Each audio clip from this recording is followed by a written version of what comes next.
পটল দিয়ে তো আপনারা অনেকেই অনেক ধরনের রেসিপি তৈরি করে খেয়েছেন। তো পটল দিয়ে নতুন কিছু ধরনের রেসিপি বানাতে মন চাইলে অবশ্যই একবার এই রেসিপিটি বাড়িতে বানিয়ে দেখতে পারেন। এই রেসিপিটি কিন্তু আপনারা রুটি, পরোটা অথবা ভাতের সঙ্গে অনায়াসে সার্ভ করতে পারবেন। আর বানানো কিন্তু খুবই সহজ, আর মাত্র কয়েকটা উপকরণ দিলেই কিন্তু এই রেসিপিটা তৈরি হয়ে যায়। তো চলুন দেখে নেওয়া যাক আজকে আমার এই রেসিপিটি। তো ভিডিওটা শুরু থেকে শেষ পর্যন্ত দেখার জন্য আপনাদের কাছে আমার অনুরোধ রইল। এখানে আমি সবার প্রথমে নিয়ে নিয়েছি পটল। আমি কিন্তু পটলগুলোকে এইরকমভাবে সরু সরু করে লম্বা লম্বা করে কেটে নিয়েছি। এতে কিন্তু রেসিপিটা দেখতেও সুন্দর হবে আর খেতেও খুব ভালো হবে।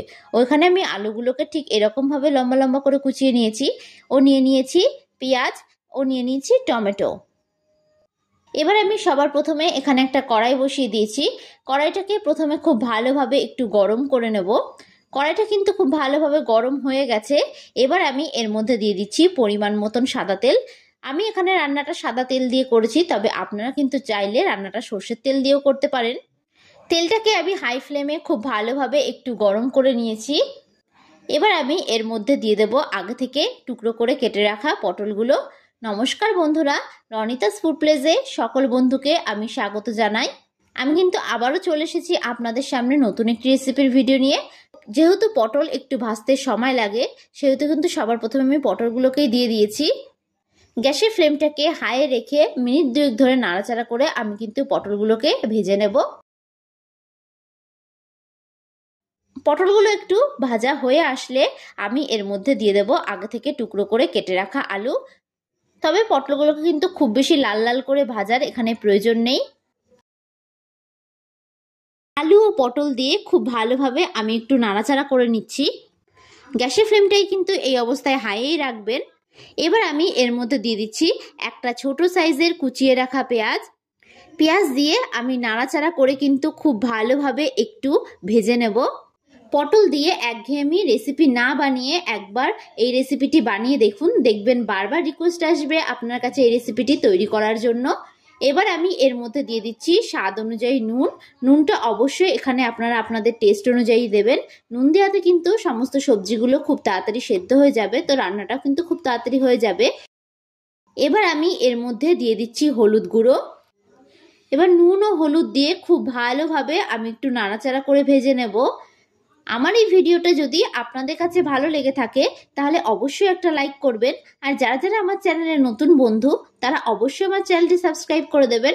আমার ভিডিওর আপডেট সবার আগে পেতে পাশে থাকা বেল আইকনটা ক্লিক করতে ভুলবেন না।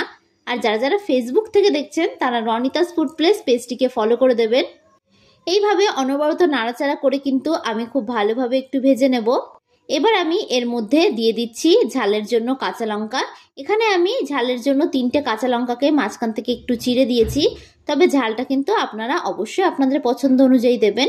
এবার আমি এর মধ্যে দিয়ে দিচ্ছি একটা ছোট সাইজের টুকরো করে রাখা টমেটো। এবার এই সমস্ত উপকরণগুলোকে আমি আবারও খুব ভালোভাবে একটু নাড়াচাড়া করে নিচ্ছি। এই গরমে বেশি কিছু রান্না করতে মন না চাইলে ঝটপট করে একবার এই রেসিপিটি তৈরি করে ফেলতে পারেন। দুপুরবেলায় গরম ভাতের সঙ্গে এই রেসিপিটি থাকলে কিন্তু নিমেষে এক থালা ভাত শেষ হয়ে যাবে।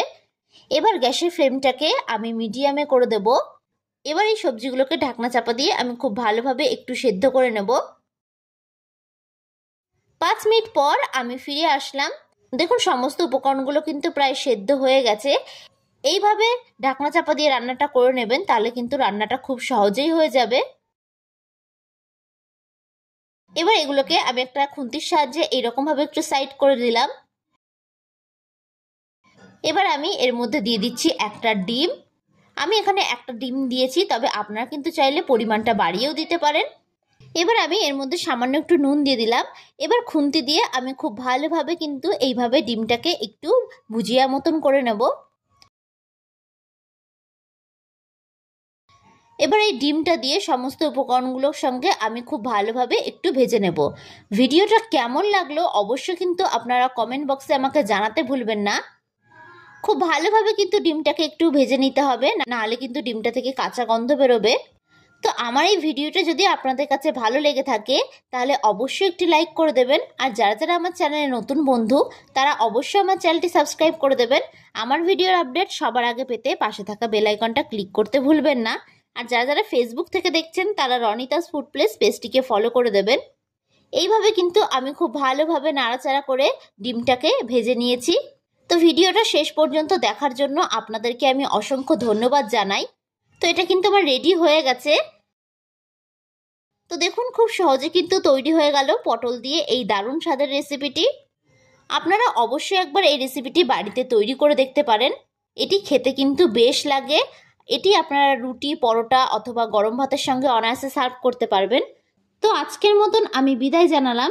আবারও হাজির হব আপনাদের সামনে নতুন একটি রেসিপির ভিডিও নিয়ে।